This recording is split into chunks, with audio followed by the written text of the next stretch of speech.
It was a long ride to get here, but anyway, I'm at the far end, the first part of the lake that you get. I'm actually not on the lake.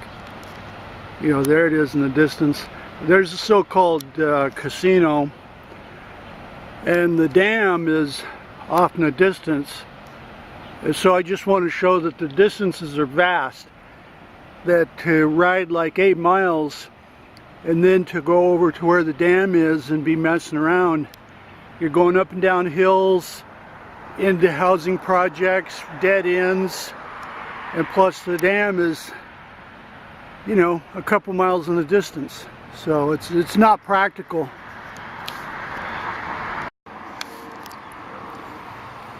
This is the wetlands just before you get to Lake Las Vegas. In other words, I'm on the way back.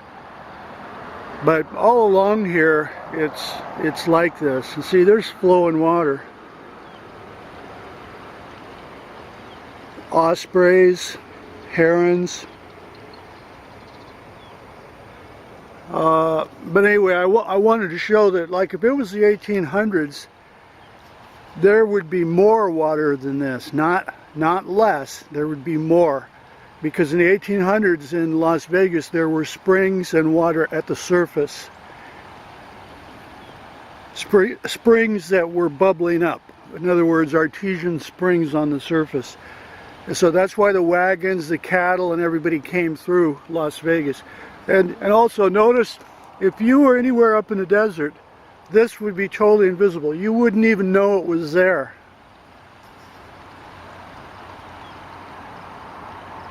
So anyway, I just wanted to get that point across.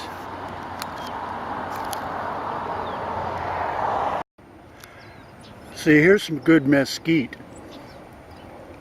Actually, I see this pretty rare. But you see the needles? They stick straight out. Cat claw mesquite, the needles are just little stubby things, but they're just like cat claws, and they face backwards, so that you can move your arm in, but you can't pull it out. But this is unusually good example of real nice healthy mesquite, which I go 2 or 3 months without seeing it. This is called the Pabco Trailhead, just for reference. There is bathrooms.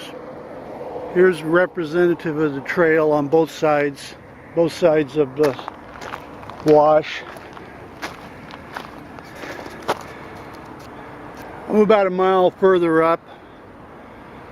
But see, that's a big area of water. If you were a half a mile out in the desert, or if you were traipsing through Las Vegas desert, you would have no idea that this was here. It would be invisible. You'd have to come up on it and stand up on the ledge and look down. But there's fish biting and everything.